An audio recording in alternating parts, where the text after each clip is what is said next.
appreciate y'all chilling and politicking and paying attention because it's real vital. You heard me? Trench Talk TV. So that's what it's gonna sound like. It ain't gonna sound like nothing sugarcoat. It ain't gonna sound like what you want to hear. It's gonna be Trench Talk. At what age did you drop your first project? I believe it's Uptown Boys. Yeah, definitely. Uptown Boys. Let me see. Was that first? No, that wasn't first. I want to say my first project or my first thing dropped was with I want to say, I don't really know the name, what our name was, but it was me, Lee Lucas, Mark, and Lil Wayne, and Junior Davis. Lee Lucas was a rapper? Definitely. See, he was trying to break open the rap for our area. See, like me and Lee and Lil Wayne and Mark, we was recording songs to put out nationwide or to put out, you know, in the industry. At this time, it was just CeeLo. Like CeeLo was doing it. Like Lee was gonna be the uptown CeeLo, but he had too much going on besides just music. He was all the way around. He was 360, so he was like, I can do this too, like it ain't nothing, and this, and this, and this, and this. But apparently he couldn't. It was too much, so he got caught up. But that was my first time we did a song. We did a few songs, and we was gonna meet at the game room, and we was gonna present what we had, and they would present what they had. But once CeeLo presented What, it was over. It was like everybody had to stay in their place when What came out. You mentioned CeeLo. I believe that may have been the first time I heard you on the Concentrate, on the Youngest of the Camp. No.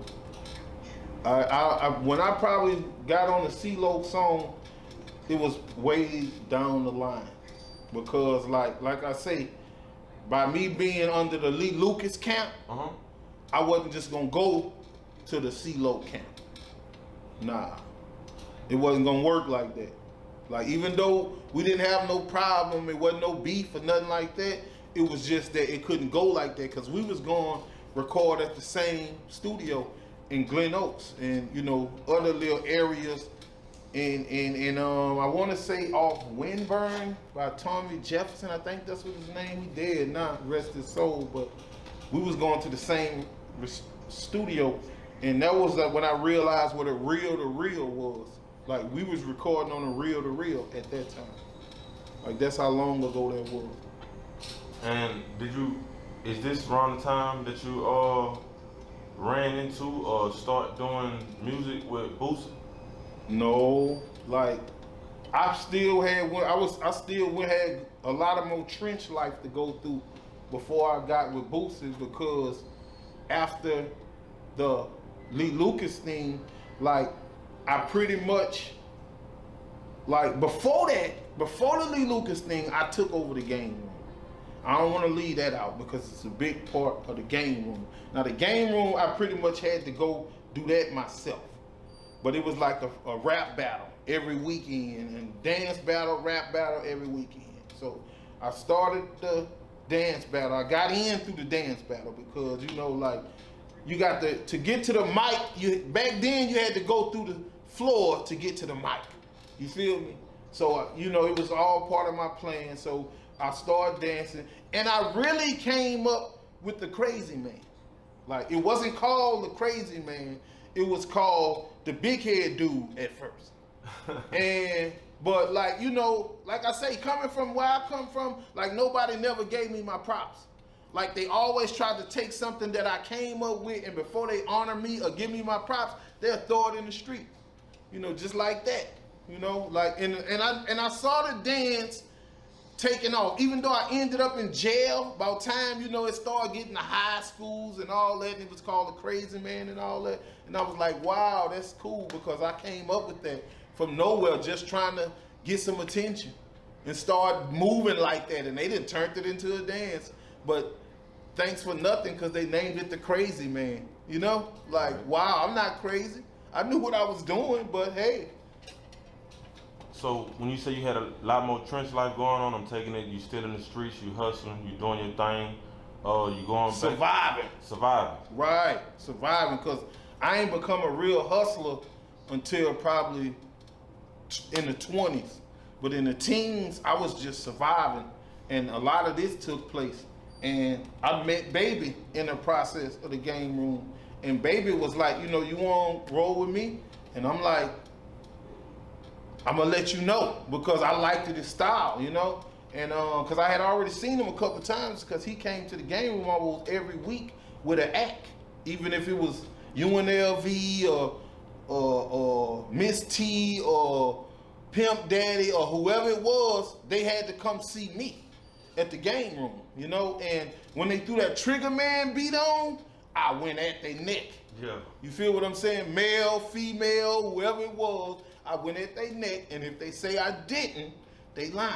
You heard me? Shout out to the ones who shot back, like Juvie. Juvie came there one time. Right. I went at his neck, you know? But he had a song called Bounce for the Juvenile. I didn't know. You know, I thought that was DJ Jimmy.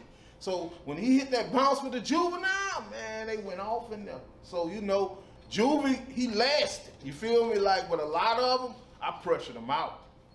Now, when UNLV came out with Bow, another song that, you know, you might hear me try to reincorporate and make a little hook or, you know, a little slang, because, that's you a know, staple. yeah, like those songs and those people, like, I try to honor that. You feel me? I don't want people to take away from them just because the record labels or the CEOs own the masters. I try to still be grounded with the artists. You feel what I'm saying? So, you know, like, I salute them, but like I said, a lot of them had to see me, and a lot of them got dealt with like it wasn't nothing. But, you know, like I say, that was just growing up. So by the time I got in my 20s, that's when Deucey and Uptown Boys came in the picture. Now, I liked that situation, but I kind of like regret it. And I don't regret nothing, but I kind of regret that situation because how it played out. Like I wanted to do music, and apparently he wanted to do burglaries. Honestly, you know what I'm saying? Okay. And I'm trying to do the music, and he's saying, okay, this is what you got to do that. So I was like, nah, because we're going to end up in jail like that. Like so many people took me the wrong way to try to get to rap. I ended up how I ended up. You know, like I could have went with Baby, but they had somebody in my ear saying, no, we gonna do it. You know what I'm saying? I could have went with Sporty T, but they had somebody in my ear saying, nah, we gonna try.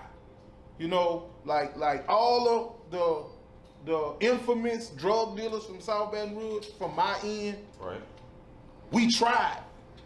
But the thing was, they wanted them. Like, they didn't say, okay, we know you got it, so we gonna get behind you. No, they just said, we gonna get on side of you. So, you know, I'm like, well, damn, what, I'm too dark-skinned? What, I'm too ugly? What? Why I can't be me? Right. You feel what I'm saying? So, you know, I tried with them, you know, we did song boot, me and a lot of them, you know. Like I was two steps away from No Limit 30 times, you know.